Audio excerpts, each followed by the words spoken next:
വിഷയം പഠിക്കലാണ് നമ്മളെ ലക്ഷ്യം. ഇമാം റംലി പറയുന്നു. ഇമാം റംലിയോടൊരു ചോദ്യം. എന്താ ചോദ്യം? ചില ആളുകൾ ഇങ്ങനെ വിഷമഘട്ടങ്ങളിൽ ഒക്കെ യാ ശൈഖ് ഫുലാൻ, യാ റസൂലല്ലാഹ്, യാ ശൈഖ് മുഹിയുദ്ദീൻ ഇങ്ങനെയൊക്കെ ഇങ്ങനെ വിളിച്ച് കാവലിനെ തേടാറുണ്ട്. ഇങ്ങനെ തേടൽ അനുവദനീയമാണോ അല്ലേ? ഒരു ചോദ്യം. രണ്ടാമത്തെ ചോദ്യം, അങ്ങനെ ചോദിച്ചാൽ അവർക്കതിന് സഹായിക്കാൻ കഴിയുമോ ഇല്ലേ? രണ്ടാമത്തെ ചോദ്യം. ഇങ്ങനെയുള്ള ചോദ്യത്തിന് മറുപടി പറയുമ്പോ ആ ചോദ്യത്തിന് അത് അനുവദനീയമാണ് എന്ന് പറഞ്ഞിട്ട് ഇമാം റംലി പറയുന്നു, വലിർ റുസുലി പ്രവാചകന്മാര്, വല്ലംബിയായി അംബിയാ മുർസലുകൾക്കും, വല്ലൗലിയായി ഔലിയാക്കൾക്കും, വസ്സാലിഹീന സജ്ജനങ്ങൾക്കും ഇഗാസത്തുൻ സഹായിക്കാൻ കഴിയും. ജീവിതകാലത്തെന്ന് മാത്രമല്ല ബഅദ മൗതിഹിം, അവർ മരണപ്പെട്ടു പോയതിന് ശേഷവും സഹായിക്കാൻ കഴിയും എന്നാണ് പറയുന്നത്. എന്താണ് ഈ ഹിജ്റ 10-ാം നൂറ്റാണ്ടിലെ മുജദ്ദിദ പറയുന്നത്? എന്താണ്? അമ്മൽ അംബിയാവു, അംബിയാക്കന്മാർ ഫലിയന്നഹും മഹ്യാഉൻ ഫീ ഖുബൂരിഹിം, അവരവരുടെ ഖബറുകളിൽ ജീവിച്ചിരിക്കുകയാണ്. യുസല്ലൂന, നിസ്കരിക്കുന്നുണ്ട്. ഇമാം ബുഖാരി ഉദ്ധരിച്ച ഹദീസിലുണ്ട്, റസൂലുള്ളാഹി പറയുന്നു, റഅയ്തു മൂസാ യുസല്ലി ഫിൽ ഖബർ, മൂസാ നബി ഖബറിൽ വെച്ച് നിസ്കരിക്കുന്നത് ഞാൻ കണ്ടു എന്ന് ഇമാം ബുഖാരി ഉദ്ധരിച്ച ഹദീസിലുണ്ട്. അതുപോലെ തന്നെ കഅന്നി യൻദുറു ഇലാ യൂനുസ, അതാ യൂനുസ് നബി വരുന്നു, വഹുവ യുലബ്ബി, തൽബിയത്ത് ചൊല്ലി ഹജ്ജിന് വരുന്നത് അതാ ഞാൻ നോക്കിക്കാണുന്നു എന്ന് പറഞ്ഞ ഹദീസുകൾ ബുഖാരിയിലുണ്ട്. അതാ അത് വെച്ചുകൊണ്ടാ പറയുന്നത് ഇവര് ഖബറുകളിൽ ജീവിച്ചിരിക്കുന്നവരാണ്. യുസല്ലൂന, അവർ നിസ്കരിക്കാറുണ്ട്. ഫയഹ്ജൂന, ഹജ്ജും ചെയ്യാറുണ്ട്. കമാ വറദത്ത് ബിഹിൽ അഖ്ബാറു, ഒക്കെ ഹദീസിൽ വന്നതാണ്. വതകൂനുൽ ഇഗാസത്തു മിൻഹും, ഈ സഹായിക്കാനുള്ള അവരിൽ നിന്നാകും. മുഅ്ജിസത്തൻ ലഹും, അവർക്കുള്ള അമാനുഷിക സിദ്ധിയാണ്. അതേ സമയത്ത് അമ്മൽ ഔലിയാവു, ഔലിയാക്കളോ ഫയ്യ കറാമത്തുൻ ലഹും, അത് അവർക്കുള്ള കറാമത്താണ്. കാരണം എന്താണ്? ഫഇന്ന അഹ്ലൽ ഹഖ്, സത്യത്തിന്റെ ആളുകൾ, ഫഇന്ന അഹ്ലൽ ഹഖ്, സത്യത്തിന്റെ ആളുകൾ, അലാ അൻ യഖഅ മിനൽ ഔലിയായി, കറാമത്ത് മുഅ്ജിസത്തുകൾ, കറാമത്തുകൾ ഔലിയാക്കളിൽ നിന്നുണ്ടാകും. ബിഖസ്തിൻ, അവർ ഉദ്ദേശിക്കുമ്പോൾ ഉണ്ടാകും. വൈരിഖസ്തിൻ, ഉദ്ദേശിക്കാത്തപ്പോഴും ഉണ്ടാകും. ഉമൂറുൻ ഖാരിഖത്തുൻ ലിൽ ആദ, അസാധാരണ സംഭവങ്ങൾ എന്ന് ഈ പുസ്തകത്തിൽ 10-ാം നൂറ്റാണ്ടിലെ മുജദ്ദിദ് എന്ന് പരിചയപ്പെടുത്തിയ മഹാനായ ഇമാം റംലി റഹ്മഹുല്ലാഹ് അദ്ദേഹത്തിന്റെ ഫതാവയുടെ 4-ാം വാള്യം 382-ാമത്തെ പേജിൽ പറഞ്ഞു. ഇനി ആയത്താളുണ്ട്. മഹാനായ ഈസാ നബി അലൈഹിസ്സലാത്തു വസ്സലാമിനോട് ഈസാ നബി അലൈഹിസ്സലാത്തു വസ്സലാം പറഞ്ഞത് കാണാം. എന്താ പറഞ്ഞ? ഈസാ നബി അലൈഹിസ്സലാമിന്റെ അമാനുഷിക സിദ്ധി എന്താണ്? വഉബ്രിഉൽ അക്മഅ വൽ അബ്റസ വവഹ്യിൽ മൗതാ ബിഇദ്നില്ലാഹ്. അതായത് ഓരോ പ്രവാചകന്മാർക്കും അവർക്ക് പ്രവാചകനാണെന്നുള്ള തെളിവിന് കൊടുക്കുന്നത് സാധാരണ നിൽക്കാനായിട്ട് കഴിയാത്തതാണ്. മൂസാ നബി അലൈഹിസ്സലാമിന്റെ കാലഘട്ടത്തിൽ സാഹിര്യങ്ങള് വലിയ ഉന്നതിയിലെത്തിക്കുന്ന ഒരു കാലമായിരുന്നു. അതുകൊണ്ട് എല്ലാ സാഹിര്യങ്ങളെയും പരാജയപ്പെടുന്ന ഒരു വടി മൂസാ നബിക്ക് കൊടുത്തത് അതുകൊണ്ടാണ്. അതേ സമയത്ത് ഈസാ നബി അലൈഹിസ്സലാമിന്റെ കാലത്ത് വൈദ്യശാസ്ത്രം അങ്ങേയറ്റം പുരോഗമിച്ച ഒരു കാലമായിരുന്നു. അതുകൊണ്ടേതായി അന്ന് മൂസാ നബി അലൈഹിസ്സലാമിന് കൊടുത്ത അമാനുഷിക സിദ്ധി എന്താണ്?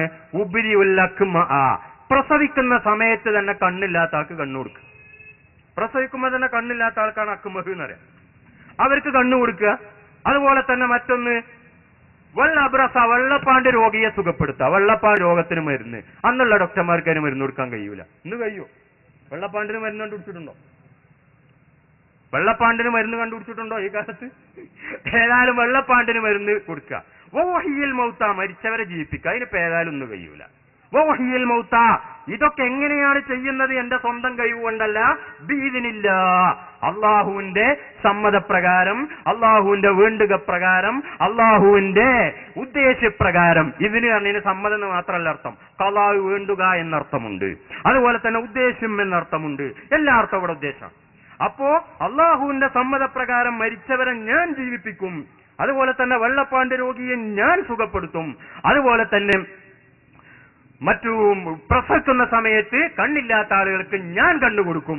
ഇങ്ങനെ ഈസാ നബി അലൈഹിസ്സലാം വാദിച്ച സമയത്ത് മഹാനായ ഇമാം റാസി റഹ്മഹുല്ലാഹ് അദ്ദേഹത്തിന്റെ തഫ്സീറിൽ വിവരിക്കുന്നു, ആളുകൾ പോയിട്ട് ഏതായി ഈസാ നബി അലൈഹിസ്സലാമിനോട് ആവശ്യപ്പെട്ടു. അതുപോലെ തന്നെ മറ്റൊരു സ്ഥലത്ത് പറഞ്ഞിട്ടുണ്ട്, ഒരു പക്ഷിനുണ്ടാക്കും. അന്നീ അഹ്ലുക്കുലക്കും മിനത്തീനി കഹയ്യത്തി ത്വയ്രി ഫംഫുഖു ഫീഹി ഫയകൂനു ത്വയ്റൻ ബിഇദ്നില്ലാഹ്. ഇത് വേറൊന്നാ, ഒരു പക്ഷിനുണ്ടാക്കിയിട്ട് റൂഹ് ഊതിയ പക്ഷിനെ പറക്കും. ഇങ്ങനെയൊക്കെ ഒരാൾ പറഞ്ഞു വന്ന ആളുകളൊന്നും പിന്നാലെ വിടുമല്ലോ, നിങ്ങളൊന്നുണ്ടാക്കി തന്നെ പിന്നാലെ വിടുമല്ലോ. അങ്ങനെ കൂടിയ സമയത്ത് കൂടി. അപ്പോ ഈസാ നബി അലൈഹി സ്വലാം അങ്ങനെ ഉണ്ടാക്കി എന്ന് ഈ ആയത്തിന്റെ തഫ്സീറിൽ റാസി പറഞ്ഞിട്ടുണ്ട്. ഇനി മാത്രമല്ല, ഒരു പ്രവാചകനാകണമെങ്കിൽ തന്നെ അങ്ങനെയുള്ള കഴിവുകൾ ഉണ്ടാകണം എന്ന് മഹാനായ ഇബ്നു ഹജറുൽ അസ്ഖലാനി റഹ്മഹുല്ല അദ്ദേഹത്തിന്റെ ഫതുഹുൽ ബാരിയിൽ മഹാനായ ഇമാം വസ്സാലി റഹ്മഹുല്ല തങ്ങളെ ഉദ്ധരിച്ച് പറഞ്ഞിട്ടുണ്ട്.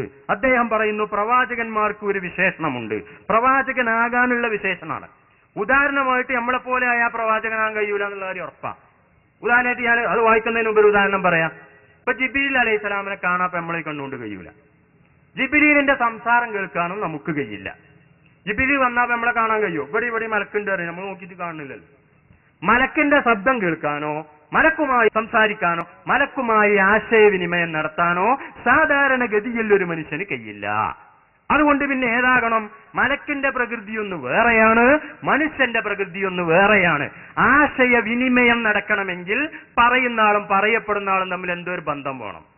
ജിബ്രീൽ പറയുന്ന റസൂലിന് കേൾക്കാനും കഴിയൂല, മനസ്സിലാക്കാനും കഴിയൂലെങ്കിൽ പിന്നെ ആ ജിബ്രീലും റസൂലായിട്ടൊരു കാര്യമല്ല. അതുകൊണ്ട് തന്നെ ഫതുഹുൽ ബാരിയിൽ ഇമാം ബുഖാരി കിതാബ് കൈഫ കാന ബദുഉൽ വഹി ഇലാ റസൂലില്ലാഹി സ്വല്ലല്ലാഹു അലൈഹി വസല്ലം എന്ന ഹെഡിങ്ങിൽ ഒരു ഹദീസ് കൊണ്ടുവന്നിട്ടുണ്ട്. തങ്ങൾക്ക് വഹി കിട്ടൽ എങ്ങനെയാണ്? അഹ്യാനൻ യഅ്തീനിൽ വഹ്യു മിസ്ല സൽസലത്തിൽ ജറസി. ഇമാം ബുഖാരി ഉദ്ധരിച്ച ഹദീസ. ആ ഹദീസിൽ പറയുന്നുണ്ട്, മണി അടിക്കുന്ന ശബ്ദം പോലുള്ള ശബ്ദത്തിൽ ചിലപ്പോൾ എനിക്ക് വഹി വരാറുണ്ട്. ചില സമയത്ത് എനിക്ക് ജിബ്രീൽ ഒരു മനുഷ്യരൂപത്തിൽ വന്ന് അങ്ങനെയും വഹി തരാറുണ്ട്. രണ്ട് സന്ദർഭങ്ങൾ ഇമാം ബുഖാരിയുടെ ഹദീസിൽ ഉദ്ധരിക്കുന്നുണ്ട്. ഞാൻ വിശദീകരിക്കാം. ഉദാഹരണമായിട്ട്, അതായത് ജിബ്രീലിനെ കാണാനും ജിബ്രീൽ പറയുന്നത് മനസ്സിലാക്കാനും ജിബ്രീലിന്റെ ശബ്ദം കേൾക്കാനുള്ള ഒരു കഴിവ് റസൂലിനുണ്ടെങ്കിലേ ജിബ്രീലിൽ നിന്ന് ഈ വിഷയങ്ങൾ ഏറ്റെടുക്കാൻ റസൂലിന് കഴിയൂ. അതേ സമയത്ത് റസൂല് പൂർണ്ണമായും ജിബ്രീലിന്റെ മർത്തബയിലേക്ക് അങ്ങോട്ട് ഉയർന്നാലോ എന്ന ആ റസൂലിന് പിന്നെ സാധാരണക്കാരായ നമ്മളുമായി ആശയവിനിമയം നടത്താനും കഴിയില്ല.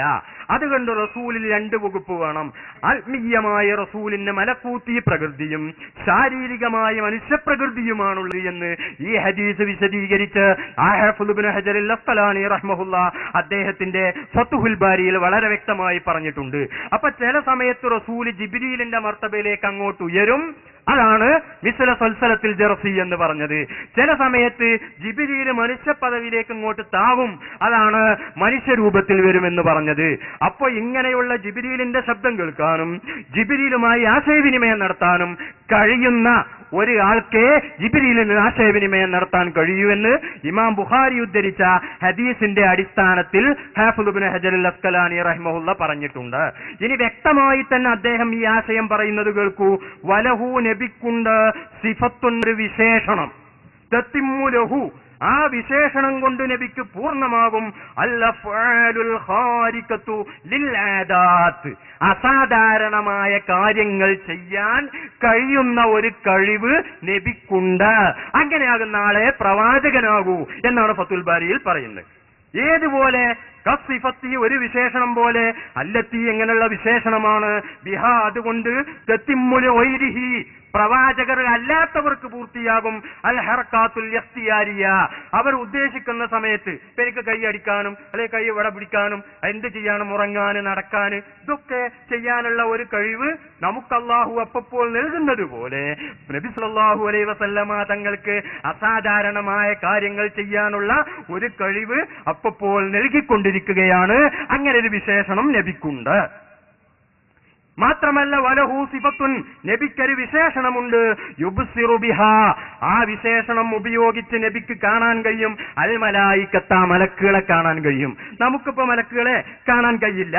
അതുപോലെ തന്നെ വയുസാഹിദു ബിയൽ മലക്കൂത്ത, മറ്റു ലോകവും കാണാൻ കഴിയും. ഏതുപോലെ? കസിഫത്തില്ലത്തി യുഫാരിഖു ബിയൽ ബസീറുൽ അഅ്മാ, കണ്ണ് കാണാത്ത ആളും കണ്ണ് കാണുന്ന ആളും എന്താ വ്യത്യാസമുള്ളത്? നമുക്ക് ചിലതൊക്കെ കാണാൻ കഴിയും, കണ്ണ് കാണാത്ത ആൾക്ക് കാണാൻ കഴിയൂല. ഇതുപോലെ നമുക്ക് കാണാൻ കഴിയാത്ത കാര്യങ്ങൾ കാണാനുള്ള ഒരു കഴിവ് റസൂലിനുണ്ട്. അല്ലാഹു നൽകുന്നതാണ്.